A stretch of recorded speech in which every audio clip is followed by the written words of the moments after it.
هي وقفة يعني قاموا فيها تداولها الشباب بوجود قانونيين راح يتكلمون عن الجزئيات القانونية في ملف أو في قضية الأخ مساعد قريفة. اللي أنا أعتقد أن القضية عادية جدا، يعني الآن لما تستذكر وتسترجع، أنا أعتقد أن قضية أن الدستور تحدث عن ما نص على أن رئيس وزراء يكون من أسرة الصباح. هذا الأمر خيار مفتوح لصاحب السمو.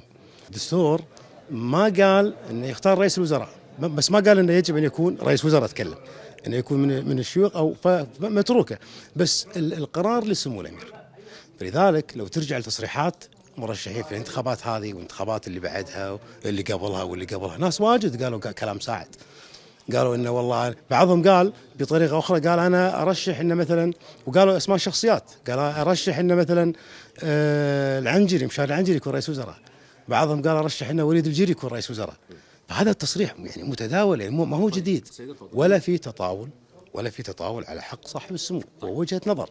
لكن البعض حاول ان يصطاد في الماء العكر ويتحدث ان مساعد يتدخل، وهذا كلام مرفوض. واعتقد انه باذن الله في المحكمه راح تنصفه وموقفه جدا سليم، وهذه قناعتي وقناعه اكثر الناس. يعني هو الضجه صارت في الاجراءات، يعني كان الاسلم انه اتصال ويطلع مساعد للنيابه وياخذون تحقيق ويرجع، لكن الاجراءات اللي صارت هي اللي خلت الناس يصير عندها رده فعل.